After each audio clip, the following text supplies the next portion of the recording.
are you doing? My name is Joseph Ngugi. I am one of the co-founders of Pre-PT Grind, which for anyone that is new is a platform that is designed to help pre-physical therapy students like yourself get into PT school without wasting time or money. Now tonight we are coming in live a little bit earlier than usual. Usually we come in at about 9:30 p.m. Eastern time on Wednesday night, but we had to switch it up a little bit, but we still wanted to bring in a winner for you. And Chelsea will be joining me here in just a few moments. She has an absolutely amazing story as to how she got into PT school this year. So I'm excited to have her join me in a few moments when she hops on. We'll have a good time. Joe, good to see you. Jessica, Diana, good to see you.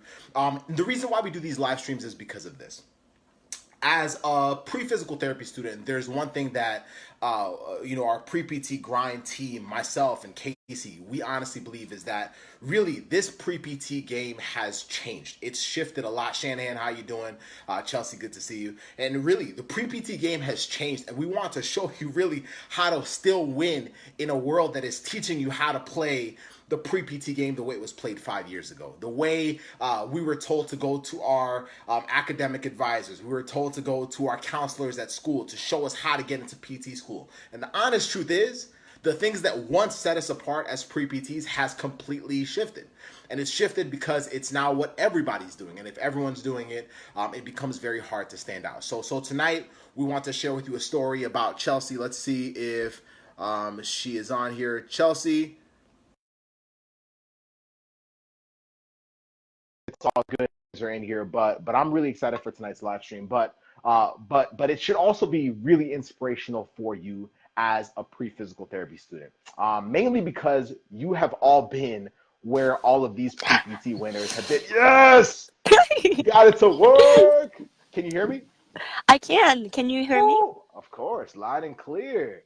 Oh, Loud that's and clear. exciting. How cold is it there? Uh, Anything below 60, so I'm just always cold. You sound like my fiance. She's always cold. She's freezing. If it's like lower than 80 degrees, she's freezing. No, really. But tonight, Chelsea, thank you so much for being willing to take the time out of your evening. I know you have work tonight, but just being willing to take some time to just share your story with us here Mhm. inside of this group. Really, the reason why we do this is really because it inspires the heck out of a lot of other pre-PTs. But in 2019, really the main message is that there are no excuses. And there's no excuses because everything is a lot more in control than we think it is. And Mhm. for a lot of pre-PTs, we tend to think that everything else is because of a certain situation that we're in. It's because I can't do well on the GRE. It's because I can't do well on this or that. And that's why I'm struggling. And the honest truth is, it's in your control. It's in your control. And that's why we're bringing in winners like you into this group to show them what others have done during this past year, during 2018, to make sure that going in, they were locked in. Now you are accepted into PT school. But let's just start from the beginning. Let's give them a quick synopsis. Why did you choose physical therapy? And then let's jump into what was your main struggle as a pre-physical therapy student before this past year. Oh, so actually, I can combine those two questions in one answer.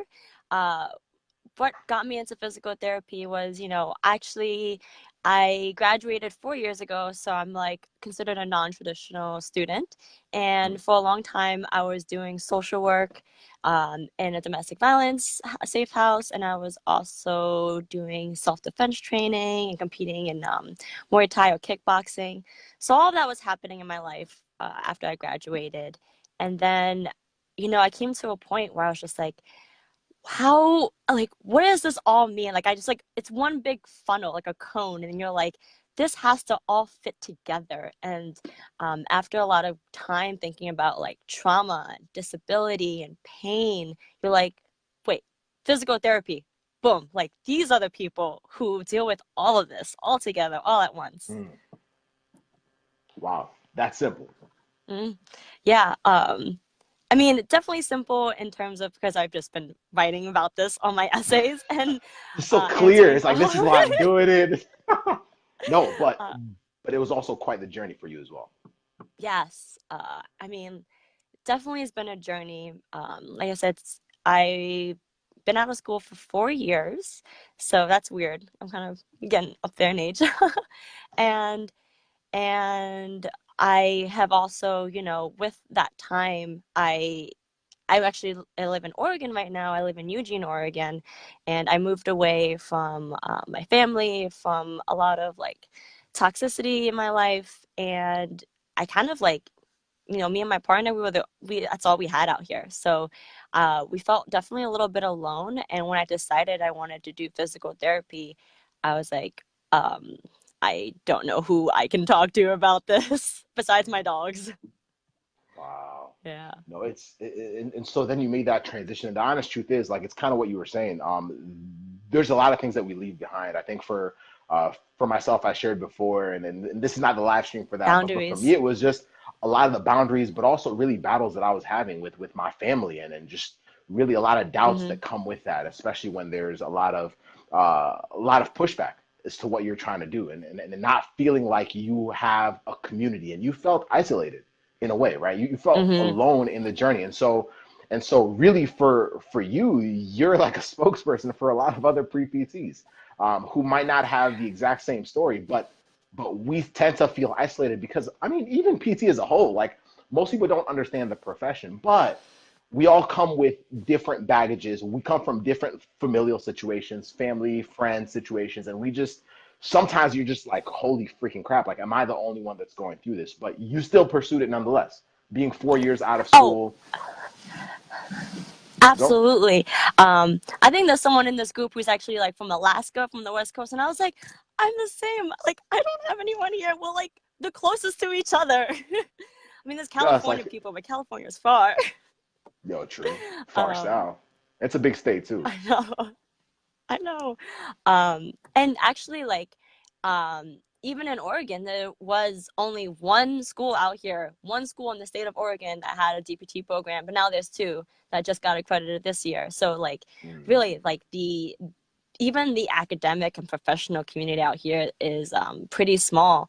And the how I found out about like pre-PT, like PPT grind, was from I originally from the East Coast, and Philadelphia Drexel had a pre-physical therapy group. And major, I was like, they don't know I wasn't a part of that major, so I just like joined in, looked yeah, at it, saw like a link to it, and I was just like, you know what? I gotta find people. I gotta find people. I gotta find resources. yeah. And so, man, that's so important. I don't think people realize it until they've hit that wall. Until you reach that point, you're like, screw it. Like, I need to find somebody that can either walk me through it, but really just find a community. Find somebody else that's on this journey because it's sometimes not physically where you live. Like I've heard, I Hmm. mean, to be honest, it's not just in the Northwest. I know pre-PTs who were in cities where there were a lot of PT programs, but even then they felt isolated. They felt like they didn't have anyone they could look to, someone they could trust. And so, like it was cool that you found us, but for you, really, tonight's conversation is about the one thing you shifted. And there's one thing you even pointed out to me. You said that a number of your friends used to always say that you had a certain type of mindset.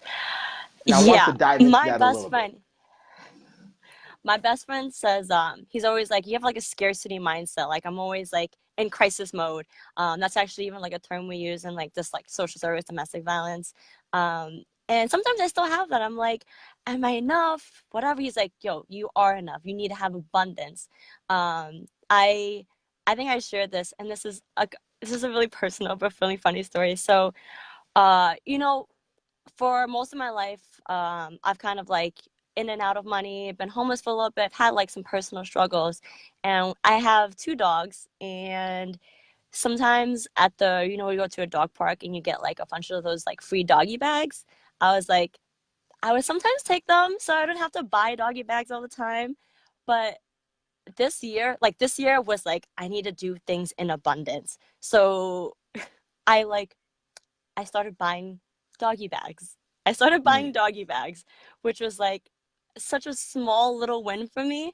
And then when I came to this group, I was like, I need to start paying for myself. I need to start investing in myself so I can invest in my time. Um, It's a really silly story, but it's kind of No, analogy, my small little analogy to that. it's not silly at all. What does that even mean though? Because I'll tell you right now, when I was a pre PT, Shanahan, you're right, it's a shift in mindset. But when I was a pre PT, I had no idea what this meant. So for me, like now, for those of you that are wondering, like, what does Chelsea mean when she says scarcity mindset? What scarcity mindset is? It literally feels like almost like you're hoarding everything, and like, no, I can't Mhm. step outside of this bubble. So Mhm. for me, sometimes that's like I don't want to bring other guests into the pre PT grind community because they might like start spread. No, no, no. I mean, like for many people, it's as a pre PT, I am applying, but I don't want to reach out to anyone else. I don't want to do anything that's outside the norm. So I'm going to do Mhm. the thing that is the most standard, the safest, because scarcity usually means safe, right? Yeah. So it's Mhm. safe to not pay for the little doggy bags, right? Yep. I was like, I Exactly. got extra It's money in my safe. pocket. Ooh, exactly. But the key thing was that there was a problem. The problem was that at that time you felt like you were isolated. You felt like you did not have the network you needed to get in.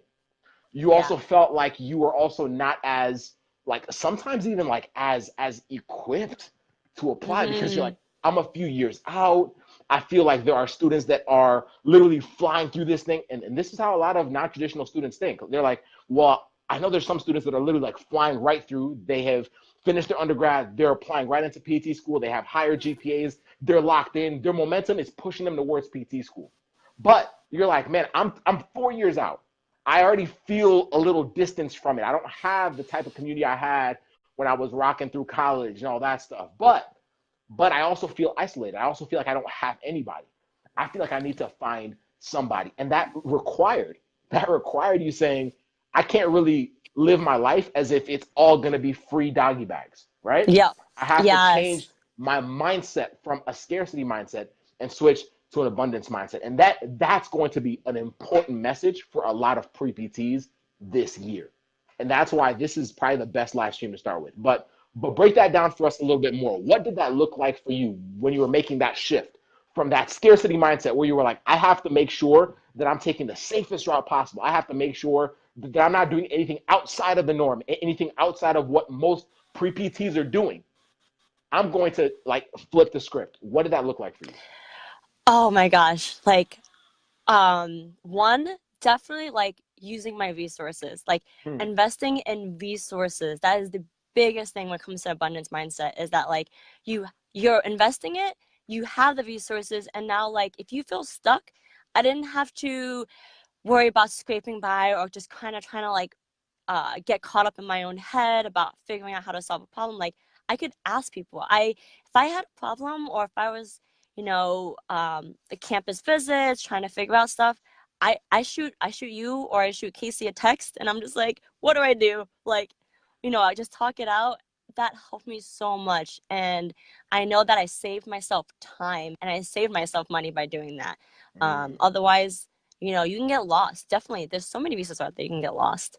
And the second thing too was that like it taught me how to prioritize. Like now that I put my money, like I knew where I put my money is, I was like, all right, this is a priority right now. Yep. Um, Boundaries. Yep. I mean, you and I are speaking the same language. Boundaries, prioritizing, but understanding what it is that you need to do. And the thing is, Mm-hmm. it saves you time. It saves you It time. does. Like, you know what I mean? Like, it's like with the doggy bags, like, would you rather just get something for free that you really don't know if you'll like it or not or whatever? Or would you I rather was go so buy sorry. something that you're like, yo, this is exactly what I need. This is exactly what I want right now. And so it's the same thing. It's the It's same so thing. great. Sometimes I Mm. still, even with the doggy bag, it's like those small win reminders. Like I wake up in the morning and I'm like, oh, I still got a 300 pack of all doggy bags. All right, I'm good to Yeah, go. No way. we're good. No, exactly. But for a lot of pre-PTs, we're not taught this. This is not what No. we learn in school. This is not what we learn from our families. Honestly, when I realized this, I was in my last year of PT school, Chelsea.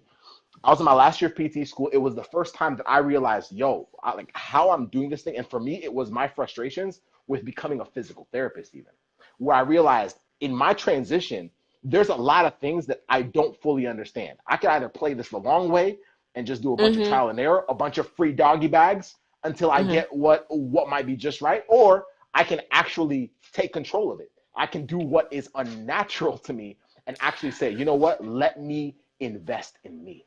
Let me figure out directly, specifically what I need to do. That's why this group's here. That's why you, myself, Casey, that's why we even met. I see Sarah on here. I see Shanahan. There's a lot of other winners that we would have never even impacted or grown to have a relationship with if we didn't do that. But you did that for yourself, right? And I think maybe that's probably the most important thing with like switching that mindset was realizing that my goals and my story was really important, like owning up to that. So, um, one of the things I shared earlier to the accepted alumni system was that like back in undergrad, actually, I got academically dismissed in my Mm, freshman year. And I definitely attribute that to a scarcity mindset where I was not using any of my resources. I was isolating myself, kind of going through a lot of problems, not talking about it. And so I failed out my freshman year, like crazy. Um, and what happened, after that, I was like, I actually started taking classes at a community college and then got reinstated back into that same university that I got dismissed from. Graduated on time, and graduated by lifting my GPA up from like it was like a 1.9 to like a 3.02. Um, whoa. and I that's the main motivation I had when I was like, I gotta invest in myself because I thought back to like my time in undergrad and was like, I can't let that happen again. Mm, wow, man. So, so what did you do when you realized that you needed to invest in yourself? When you realized that you needed to not play the scarcity game? Like, what were your moves? What did you invest in this past year? I feel like I really invested in like my story and my mission. And that like especially like I feel like I've gone on to a few interviews and I've talked to a few professionals, and really our profession and society in general, we want to move to equity. Mm, You were talking about in the last podcast, real versus ideal. Like we want real people, real stories and change. Like my story, I felt so ashamed about it, but after learning to invest in myself, I was like, I am I am the change that this profession needs, and we all of our stories, we're what the profession needs. We're the real, we're the equity, we're the change. boom, boom. Man, Chelsea, when you joined the accepted system, and that was one of your big investments this past year, what like what happened in there that caused like that led to adding well really like what about it added to this shift in how you think, this shift in how you apply, this shift in how you even carry yourself because you honestly like I don't know if you realize it, but you have a different swagger about you, like the way you carry yourself, the way you communicate. There's a very clear like I'm coming for it mindset, and it's amazing to watch. But what was it being part of that community that really opened up the floodgates to really this mental shift, but really everything that's led to you being accepted this year? Oh, there's so many. I feel like I love the whole program.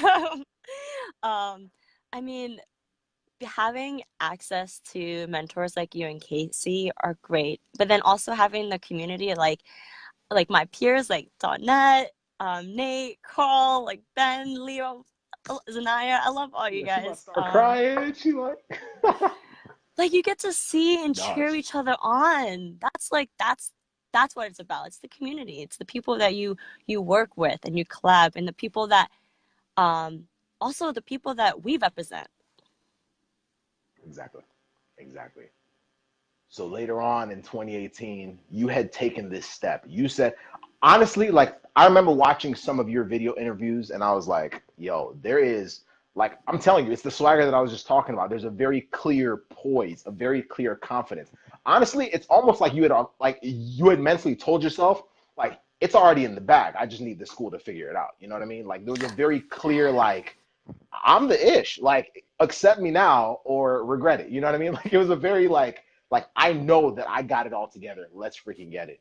But as you were doing that, like what was the day like when you finally got accepted? When you realized that you were no longer playing with the free doggy bags. Now you were playing in a game that you had doubled down on. That's exactly what it was. Like when you invest in yourself, that's you doubling down and saying, yo, I'm willing to do it the fastest way. I'm willing to do it the smartest way. It doesn't seem like the most comfortable way or the safest way because it's not what everyone's done. It's not what everyone's been doing. But what everyone's doing is the free doggy bag, just the free handouts, Mm, right? Just the free mm-hmm. handouts. But the people that get what they want, the people that get what they really want are the ones that say, yo, I'm willing to double down. And as a pre-PT, you double down. Tell us about the day you got accepted. Tell us about what was going through your mind, how that felt, and this realization that now the dream that you'd been pushing towards, you started with, you said a 1.9 GPA, right? Is that what you said? Yeah. You started with a 1.9 GPA. I need y'all to realize what she's saying right now. A 1.9 GPA. Chelsea, you realize that when I started like the pre-PT program, like on our campus, way before it was pre-PT grind, it was because students were being told that with like a 2.9, a 3.0, a 3.2 after their freshman year, they shouldn't even try it anymore. They You were know, told to pull the plug. You had a 1.9. it's crazy. Honestly, I did 2 interviews and Pakistan, Island, Dominican, and that did not come up at all. Like, if anything, so I actually had to, I retook some classes this year. Like, I started my journey in January when I, first started PPT grind, and I'm at, Yeah. like, right now. So that's the whole year. And I took a bunch of classes. I took some accelerated physics. None of that was mentioned. They didn't mention any of that. If anything, they were like, oh, like, you got some good grades, your GRE score looks good, like blah blah blah. Like, how do you study? How do you do this? Like, what happens if you have other classmates that might need some tips on that? I was like, all right. Mercy. Beast. Because they read it. They saw it in everything that you had portrayed, everything you had written, your video interviews, your in person, everything was absolutely amazing. And you earned it. You deserved everything. Um, like, talk us through the day you got accepted, though. Oh my gosh. The day I got accepted, I was on my flight back, the day I was supposed to fly back to Oregon from New York.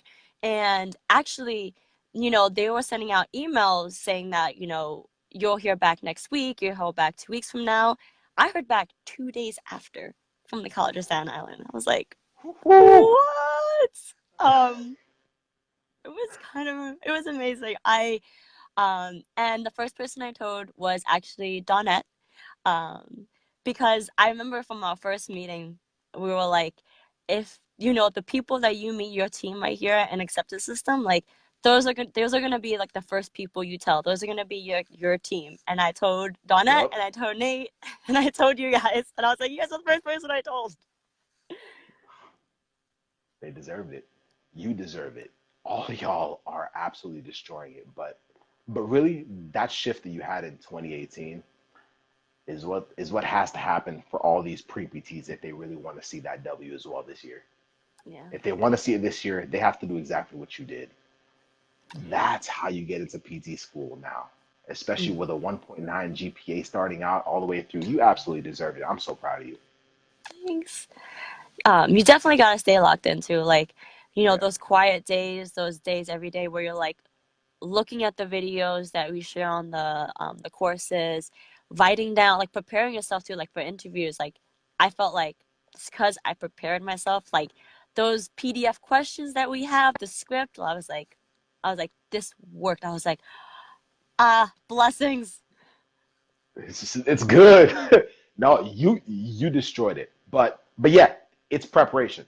You can be given everything, but unless you actually utilize it, it's it's pointless. And you utilized every bit of it. But I'm ridiculously proud of you. Is there Thank anything you. now looking back?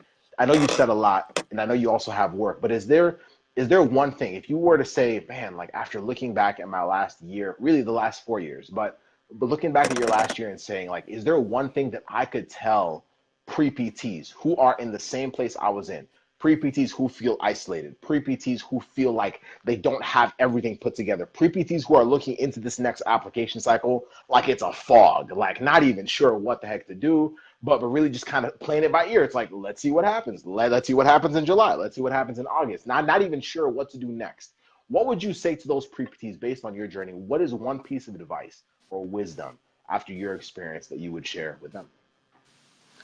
Mm, I would say I would say own your mindset, own what you can control, and work on that positivity. Work on like realize that you have things that you can work on, that you have things in your control, that you have things in your hand, and that be grateful for that because Yep. you know that means you have something to work on. I mean, that's great. It means that you have goals. That means you have challenges, and if you're willing to face them positively, resiliently, with grit, like I feel like that's what people want to see. That's what interviewers want to see.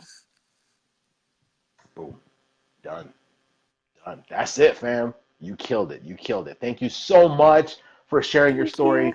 If you guys have any more questions, you're like, yo, I got to talk to this winner. Message her. I mean, her name's linked Mm, above. So feel free to reach out to her. Feel free to comment here as well. We'll make sure that she sees it if you do have any other questions. But this year is a year that is destined for all you as pre-PTs to win. And I want you guys to follow everything that Chelsea's talking about. I want you to follow in her footsteps and the other pre-PT winners that have been through the accepted system and even more, because really, as we go into this next year, we're coming in as pre-PTs, as a community of pre-PTs, we're coming in hot. We're coming in hot. And if you're willing to take the step that Chelsea made, where she said, yo, I'm willing to take the leap. I'm willing to say, you know what? I'm done playing the scarcity mindset. I'm done just playing it the old school way, playing it safe. I want to go all in. I want to go all in. I want to figure out whatever it takes to do it. Just send us a message. Send us a message at contactpreptgrind.com. Let's set you up today. Thank you so much, Chelsea. thank you. Thanks, Let's get it. everyone. Oh, anytime, anytime. Woo! Y'all have a great rest of your evening. We'll see you guys soon. We'll see you guys for another live stream tomorrow night. Y'all have a good one.